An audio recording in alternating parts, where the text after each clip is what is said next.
me now? Yeah, okay, good. Now, anyway, then we will, basically in that email that I sent you all on Sunday, I think it was Sunday I sent that, or it might have been Saturday, Saturday afternoon, it's got everything that's going to be on the test. Is in that one little paragraph. That's pretty much it, okay? All right, so you should be quite okay. Now, there might be something on there that you may not understand, like if, I don't know, this might happen to you on Wednesday. You might get a question that says, how come transformers don't work with direct current, okay? Or why do we need an AC current for a transformer? And I'll show you right here. We'll go to this. Now, one of the things with simulations is this. I can make a simulation do anything I want. Now, of course, I didn't design these simulations, but so that's that's about the only negative to them, is that it's not a real lab where you're actually dealing with real stuff. But anyway, it comes pretty close. All right, now here we go. Let me kill one more bank of lights here. All right. Now, now notice what we have. We've got a coil, and we learned that a coil creates a magnetic field inside of it when it starts going. You'll see a magnetic field start to appear here. Okay? So let's just start this one and see what happens. Notice we have a battery here. This is a battery. It is not a AC generator by any stretch. Okay? Which, by the way, now listen carefully throughout the lecture, okay? Because there's going to be generators, are little things that we convert mechanical energy into electrical energy. File that away. All right? And anyway, so here we go. Now we're going to turn this on.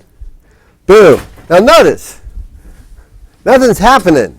I mean, this little foot got a nice little magnetic field right here. It's a nice little magnetic field. In fact, let's show field. Don't I have a thing that I thought I had where the hell is it now? The thing that shows the strength of the magnetic field. Do you all see something on there that says show field meter? That'll work. Thank you. That was really starting to aggravate me to no end. There we go. All right, so now, there's your field. Now notice there we go. Nice little 107 Gausses, not 107 Teslas, but nice little 107 Gausses here, working. This isn't on the test, but a Gauss I think is 1 times 10 to the negative 5th of a Tesla, or is it 1 times 10 to the negative 4th? Which 4th? 4th, thanks. Thank you. Okay, 1 times 10 to the negative 4th, because we don't deal in Gausses all that much, except in real work with it. So nothing's happening here. Well, but first, let's reduce the coils here. Let's reduce the loops, and let's see what happens to this magnetic field that's being generated here. All right, if I reduce the loops in the coil, what do you think is going to happen to the magnetic field? Stronger. Let's see. Whoops. The other answer. What's happened to it? It got weaker. Okay, it got weaker because the number of coils increases. That's why when you made that little motor last week and this week and today in lab, you had all those coils around it so that it created a strong magnetic field, so you could create a force. All right, so that does that. But now here comes the moment of truth. Well, yeah, if we made the diameter smaller loop. Oh, I can't reduce that loop area, but this one here will change. Okay, so now, here we go. All right, got that cranked up. See, I can make that loop area smaller, but nothing is, notice it's trying to light a little bit. Here we go, let's get it closer. And let's turn up let's pump up the volume on the voltage here. I guess that's as big as I can get. Okay. All right, so here we go. Let's. Why didn't it get brighter when you moved it lower voltage? What's that? I changed the voltage. It's changing because it's changing. Okay? It's not lighting up? Yeah, it's lighting up, but because the voltage is changing, Because the EMF is changing, therefore I'm getting a change in the, now notice what's happening, because here's what happens, all right? Here's what happens. Let's go ahead and put the AC generator on there. Now look what happens. The light's actually working, okay? And notice the voltage here, well, this is actually your current supply, but notice the voltage is also going to be changing. The polarity of it's going to be changing. And it doesn't instantly go from plus 10 to negative 10. It goes 10, 9, 8, 7, 6, 5, 4, 3, 2, 1, negative 1, 2, 3, 4, 5, 6, 10 within, and it does that 60 times within a second. Okay, so I can't count that fast. But anyway, so in other words, this polarity, this change in polarity is what makes a transformer work. So you need an AC circuit. Now, a real transformer, like what you have on the outside of your house, and actually there's those, like, if you're driving around, you'll see those transformer stations. That's where they take that 525,000 or 550,000 volts, which my friend Mike Kelly will explain to you all on Friday. Okay, gives me an extra day to grade your tests and stuff.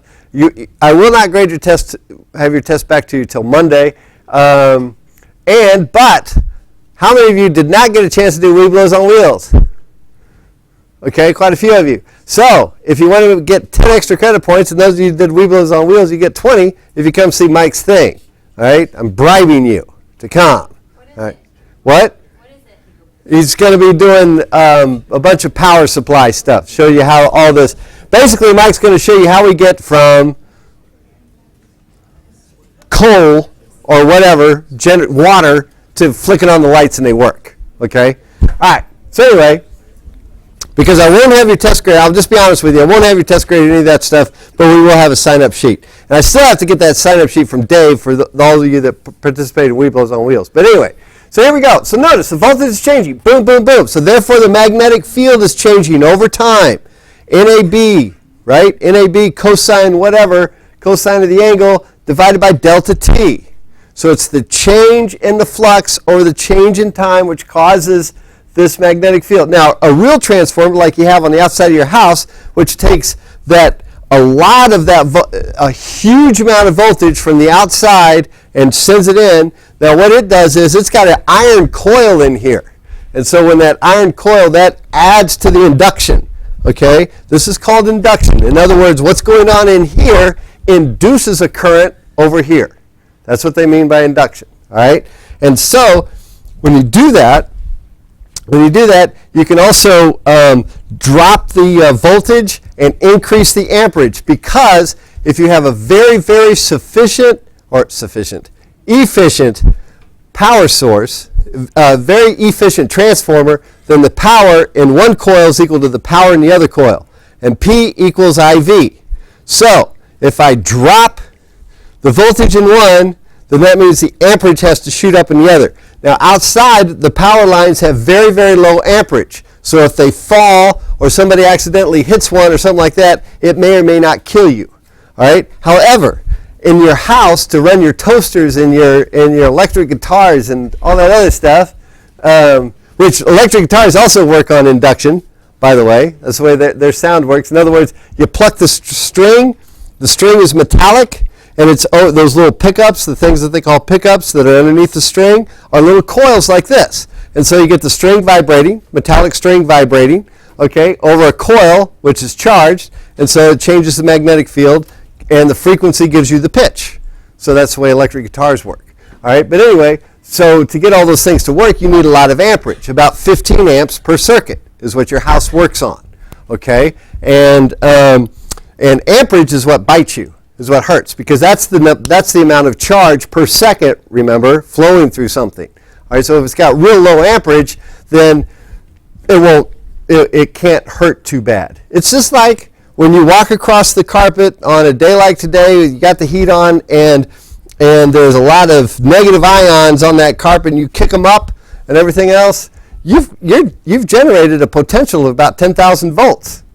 Between 9 to 12,000 volts. That sounds like a lot, and it is, because it's 1,000 little 12-volt batteries all stacked together that you have, but the number of electrons is so small that when you touch something, it just causes maybe a little spark just for a second. It won't hurt. But if there's some way that you gemmed up only 1,000 volts but had bunches and bunches and bunches of charge, and you put that through, and the amperage was big, that's what would kill you. Okay. All right. So anyway, so that's what that's what induction does. And so if I change the loops, if I raise the number of loops in this coil right here to 3, the light should get brighter, and it does. Okay, the light does get brighter. All right. And if I reduce the coil here, or if I increase the coil there, then it really gets bright. Okay.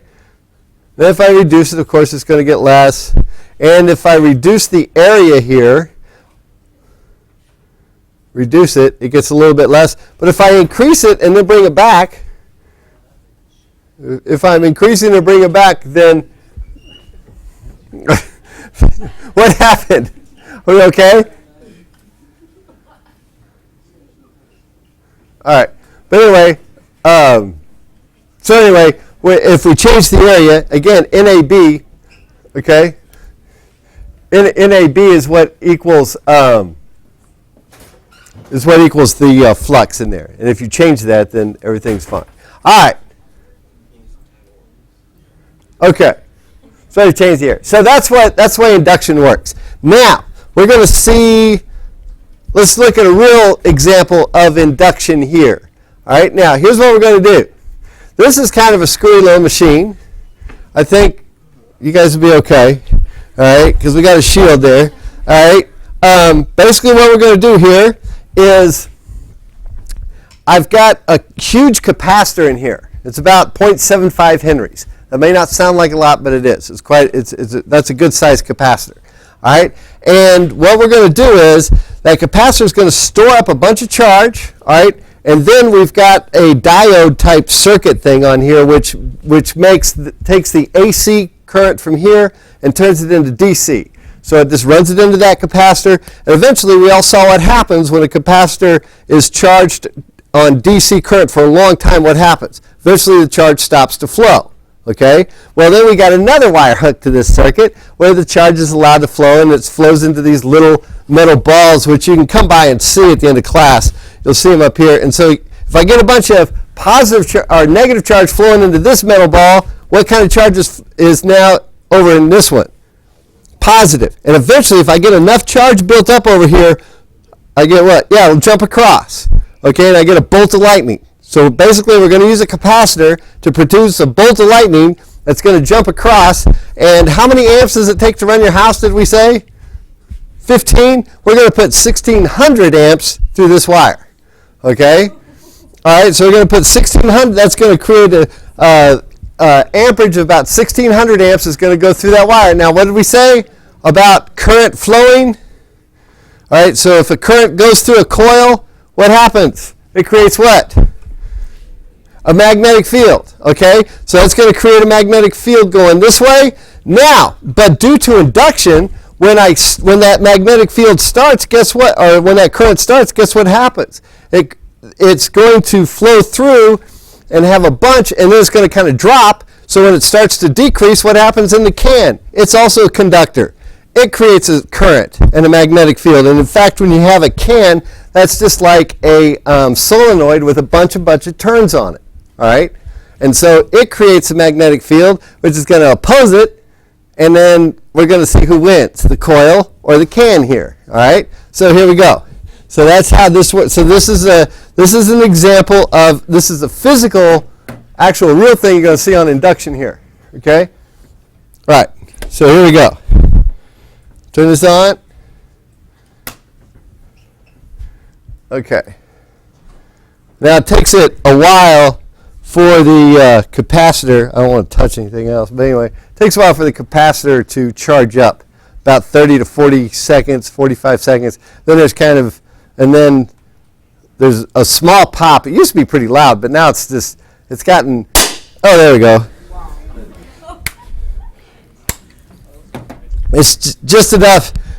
It's not a huge pop anymore, because the thing was, we've got an electrical engineer who decided that he wanted to get his PhD in physics, and so he came and joined us, and he saw this thing in its original state, and he said, this is going to kill somebody. So he added all this other stuff to it, which made it a little safer, so now it doesn't blow up as big. But anyway, But still, remember when you walk across the carpet, we got the two metal balls down here, which you may or may not be able to see. Did y'all see any lightning bolt across there? Just a little bit, just a little flash. Yeah. That's another reason we don't mess with old television sets. Because how much current do you get out, or how much voltage do you get out of the wall? 120, about 120. Well, it's actually between 170. It's the root mean square of 170, basically, so which we'll find all about next chapter. But anyway, about 120, and it takes about 39,000 to 50,000 volts to run your HD TV. Okay, and so they've got a bunch of capacitors in. The old-timey televisions, those tubes, needed a bunch of those old vacuum tubes and stuff needed a bunch of capacitors, and so they're still charged. They can still be charged, and we all know what happens.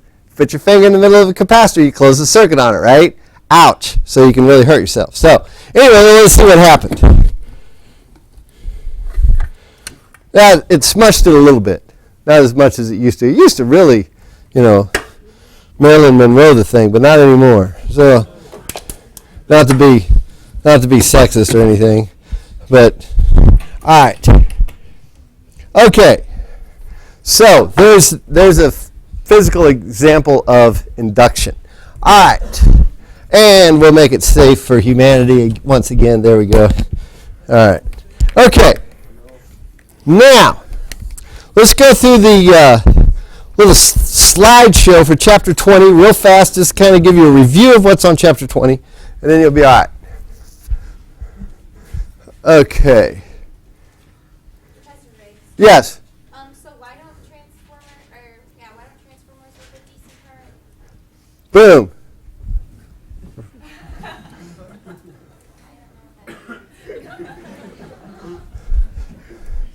Boom. There's AC. What's happening to the magnetic field? It's working. What's happening to the magnetic field? It's changing the polarities on the magnetic field. It's changing because you need you need the thing to change. In other words, the EMF is caused by a rate of change. When I just have a DC battery, boom, there's no change. It's just going the same direction magnetic field goes. Now, if I move this guy, if I put him on some kind of mechanical thing and had him go back and forth, hey, he works pretty good that way. Or if I move this guy, he gets a current because the current doesn't care which direction it goes. It just has to move. It doesn't care which direction. It just has to move for it to create a magnetic field. So there we go. All right.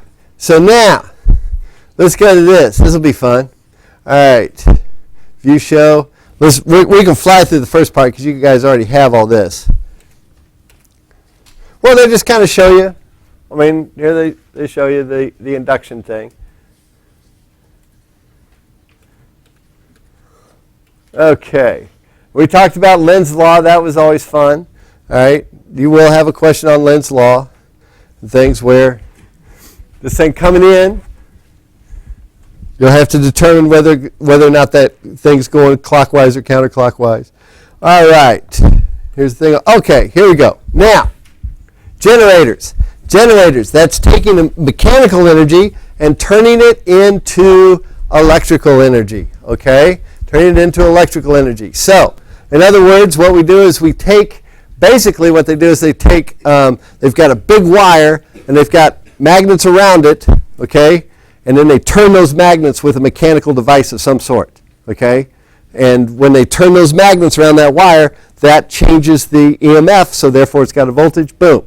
And so you've got that thing working. So you've got the number of turns times the magnetic field that it's in, all right, times the area of the coil, times the cosine of the, omega. What's little omega again? Angular frequency, right? Angular frequency, right? So you got the angular frequency. Now, so if I've got, so what's another way to express angular frequency? Remember? 2 pi times the frequency, right? 2 pi times, so to express the angular frequency, I think they might say it in the next slide. Yeah, there they go. 2 pi f times t. Okay? Got 2 pi f times t. All right? Okay. Now then. All right. And, oh, all of a sudden we went from sine to cosine. What happened? Well, this is, how many of you have had calculus? A handful of you? Remember when you took the derivative of the cosine, what did you get? The sine. You got the negative sign. You got the negative sign. So, and when you do the old chain rule, this omega comes out. And so in BA, the number of loops times the magnetic field times the area times omega is actually equal to what alpha is. All right, and we'll get to that in one of your problems here in a minute. So, did I say alpha? I meant this E naught. That's your maximum voltage. All right? So it looks like this. Let me go to this thing. Let me go to the dot camera here real quick. Turn the lamps on. Zoom in.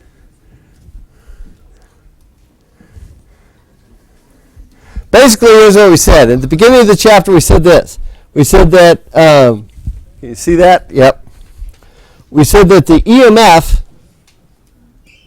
of something is equal to the opposite of the over the change in T. Okay? All right? Is equal to the magnetic flux, the change in magnetic flux, where we said the magnetic flux was equal to BA times the cosine of theta, or NBA times the cosine of theta, the number of turns. All right? So that's why we got all that. So the max EMF, E naught, is what we call the max EMF. Okay? And that is going to equal, E naught is going to equal NBA times omega, times the angular frequency. We also defined angular frequency a long time ago, way back last semester, as 2 pi over the frequency. Because remember, the angular velocity was 2 pi divided by the period, 2 pi over t, big T, and so we also defined that, and then 1 over t is equal to the frequency. All right? Because the period is going to be 1 second, and your frequency will be 60. Or your period will be 1 over 60, actually. And then your frequency equals 60. All right?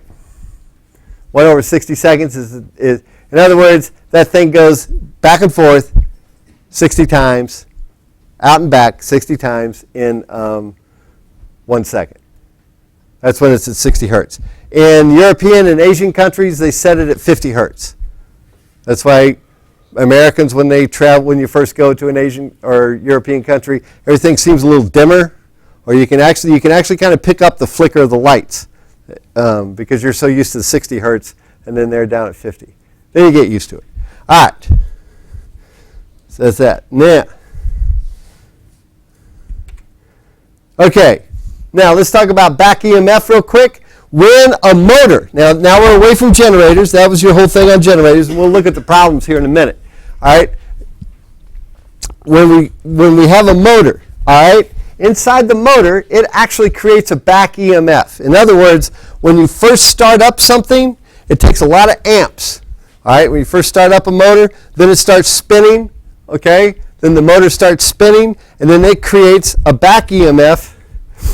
It creates a back EMF right here. This is 120 going this way. This is 100 going that way.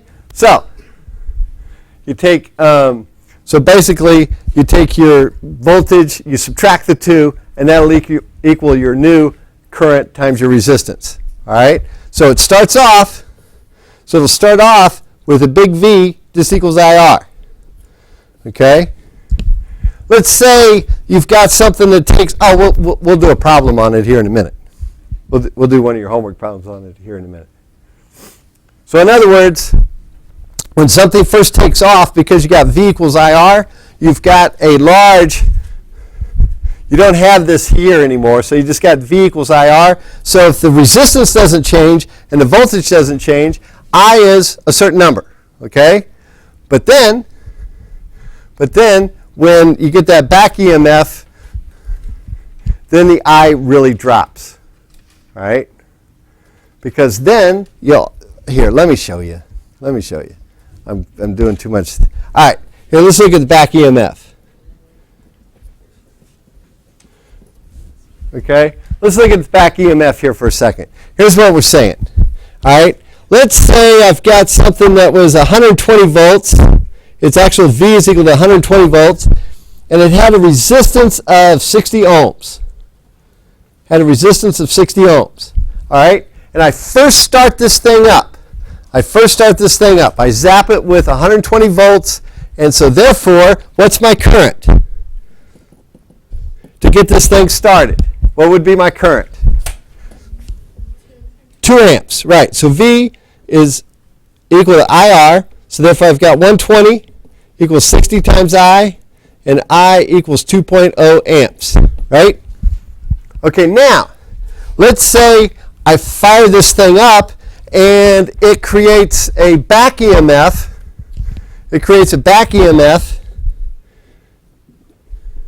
Of 100 volts. Okay, now what's its current? What's its operating current going to be? Here's how you do that. You just take 120 minus 100. This is V minus the EB equals the new I, the operating current, times R. Now the resistance doesn't change. So you wind up with 20 over 60, which is about 0.33 I. So it dropped quite a bit. Okay, so that allows us to have so when things start running, when they actually start operating, their current drops, unless it's something like a toaster or something like that needs a lot of resistance and heat. Okay, so that's what that means. All right, now I think the next thing we're going to talk about are transformers, which we've already had quite a bit of discussion about. Since P equals IV across both things, both loops. All right.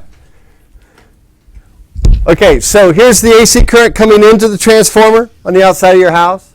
All right, and then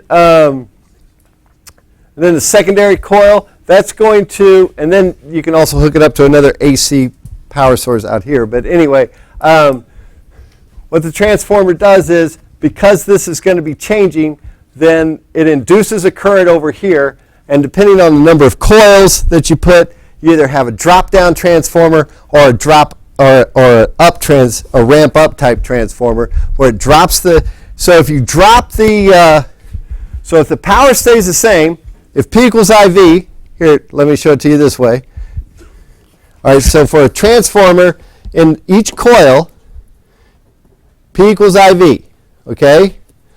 In this coil, so you got a coil over here you got a coil over here, all right, and P equals IV over here.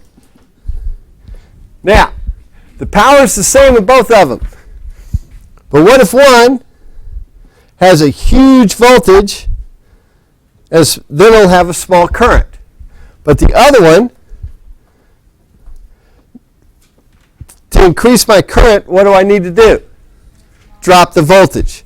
So in my other one, I'll drop the voltage and increase the current. You can also do the opposite, depending on the number of turns that you put in your coil. Okay, it's all dependent upon the number of turns. And so, so this isn't too bad, really. So there you go. Here's your formulas. All right. So the voltage in the secondary coil is equal to the number of turns in the secondary divided by the number of turns in the primary times the voltage in the primary. So if we want to drop the if we drop the voltage, what happens to the current? It increases. So if we increase the voltage, what happens to the current? It decreases. So if this has more turns, so if the secondary coil has more turns, what did I do with my amperage? So if this number is bigger than this number, then what happens? What's my secondary voltage? Is it bigger or less than the primary voltage? It's bigger, so what happens to my current? It went down, all right? So if I have more turns in this guy, than I do in my secondary than I do in my primary, then what I've done is I've dropped the amperage. But if I have less, then I've increased the amperage. All right, so there it is in a nutshell. Now, let's go to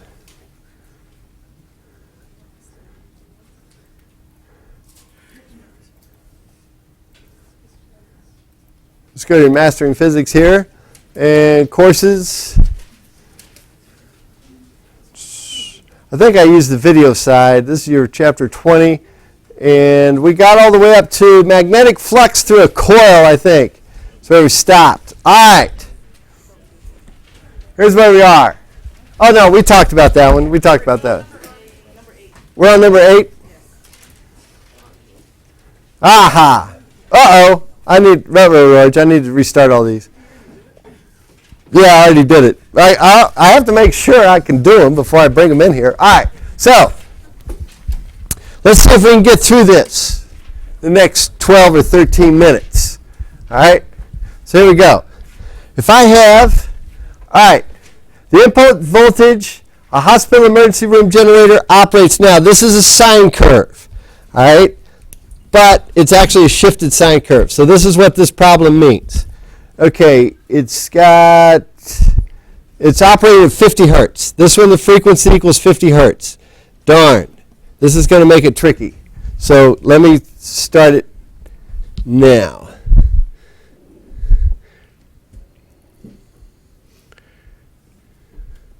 Okay. Now then, it says, and I didn't bring my calculator, so this will be kind of screwy. All right, so here's what this looks like. Let's go to the dot cam here. Here's your voltage. Here's your voltage. Now this looks, some of you goes, wait a minute, that's a cosine curve. It's a shifted sine curve is what it is, okay? Because they told me at t equals 0, it had its maximum EMF. This is at E naught, and then down here would be negative E naught. All right? So at this curve, it said it wanted to know the next time the magnitude was at a maximum. So that would be down here. On my just on a regular sine curve, when this crosses, what value is this right here? What is this value? Remember, this is a math question. 0. No. It's 0 for this guy, but for this right here, going this way. There we go, pi over 2. What about this one? Pi. And then what about this one? 3 pi over 2. And then when it goes in a full circle, when we come all the way back to the top up here, what is it? 2 pi. There we go. Now you're with me. All right, good. So that's the way you figure out this problem. In other words, you go, oh, okay, well, I know that omega equals 2 pi f. Okay? I know that omega equals 2 pi f. And I also know that this thing is going to equal the sine of 2 pi f times t is going to equal the max, is going to equal E naught when 2 pi ft is equal to one of these, is equal to one of those times right there. So, and so here's what I do. I'm sorry. I go 2 pi f times t equals pi over 2. That's for my first 0. 2 pi f times t equals pi. 2 pi f times t, pi. That's my first this is my first 0, which is actually question B. And this is my first maximum. All right? And then for it to go all the way back to its starting position, how long will that take? You go 2 pi f times t equals 2 pi. Okay? And if it was a normal 60 hertz thing, it should take 1/60th of a second to go through a cycle. That should be its period. Okay? And so if it's a normal one at 60 hertz, which I hope you guys is. This one turned out to be 50 because they decided to be cute. But anyway, if this is 60, then it takes half of 160, so it should be 120. Okay? And then to get to here should be half, however you've solved that. I got 1 over 240 or something like that. Okay. All right, so that's the way you do that one. All right, so let's go back. The next one. Okay.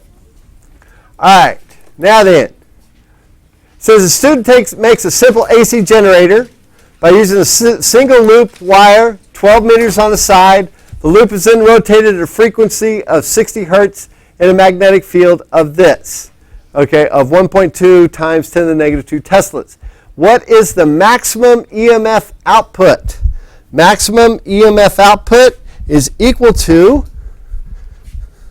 what did we say the maximum EMF output was?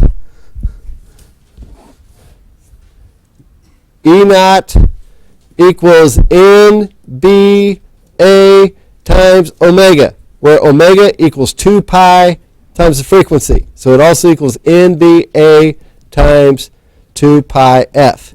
Now then, let's go back to our problem here. And I think they gave us everything we needed. They gave us 12 centimeters on the side. That gives me my area. I can find my area pretty easy. They gave me Teslas, which is my B.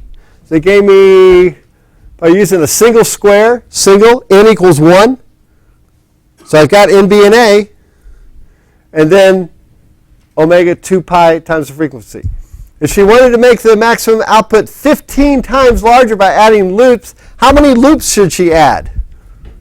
Yeah, add 15 loops. There you go. Yours might say 7, yours might say 8. It might have a different frequency, but it's all the same thing. Okay? So they're not too bad. These aren't too bad. All right. Next one. Okay, this is one like we just did. Okay? This is one like we just did. In other words, it says about the back EMF. It says, how much current does the motor draw when running at its operating speed?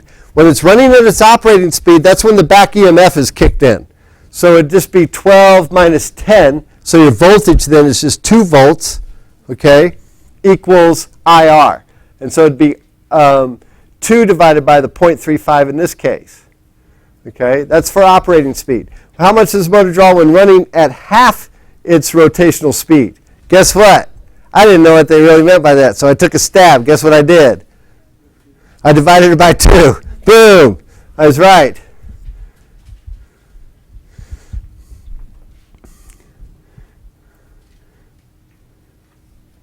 Okay, then here's the last one. How much does the motor draw how much current does it draw when it's starting up?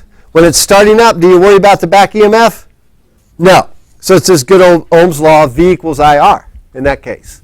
Okay, so there's no back EMF. So there's no back EMF when it's first starting up. This is the only one that threw me off to start with. And I just divided it by 2 and just took a guess because everything's a nice linear relationship here, so it turned out to be right. All right. Oh boy, this isn't so bad. It looks like, oh my, this is going to be hard. It's really not that bad. Okay, it's really not that hard. Okay, because it says the primary coil of a transformer contains 100 turns. The secondary coil contains 200 turns. All right, so we got to go back to our formula there real quick of coils. Is this where they are?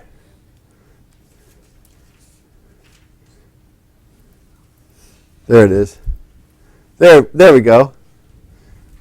Okay, so I've got VS over N. So they told me the secondary was 200, and this was 100. So it's going to be twice the voltage. So what's going to happen to the amperage?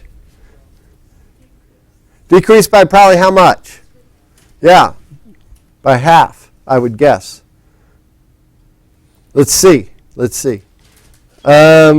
Primary coils connected to a AA battery with the voltage of 1.5. What voltage would be measured across the secondary? Oh, okay. So what happens to the secondary coil? It went up to what? 2. Yeah, it should be doubled. So that one should double it. If this is wrong, oh my gosh, what did I do wrong? It says it's 0. When I tried to do it, it said it was 0. Oh!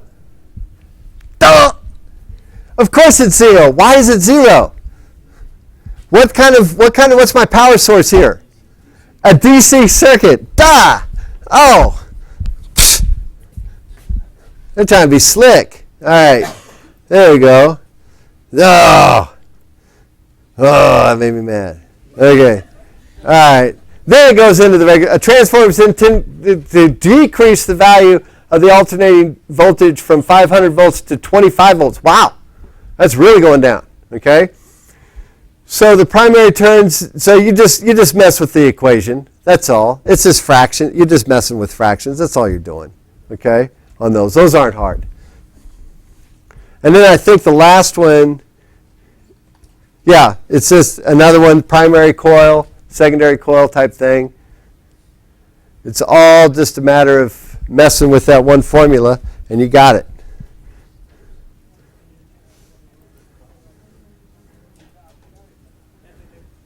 Yeah, just mess with these formulas right here. Okay? Sometimes you got to make a double leap. In other words, you've got to set it up so that, okay, I got to find the voltage in the one, and you also also don't forget that V equals IR at times, or the power equals IV, and the power in one's going to be the same as the power in the other. That's in an ideal situation with transformers. That's why some cheap transformers, it's not so much that case. Very expensive transformers, it's pretty close to that's the case. Okay, all right. So there we go. We got 5 minutes left, and I think you can do the rest of those. I think they're all just, yeah, it's just more transformer problems. Just nice little working with that. You got one formula to mess with, and the one thing I wanted you to know, if you drop the voltage, you increase the amperage. If you increase the voltage, you drop the amperage. All right, and everything is going to be on the test. I told you in that little paragraph in your email, so you're fine. You're going to be just fine. Besides the fact it's all jumbled up.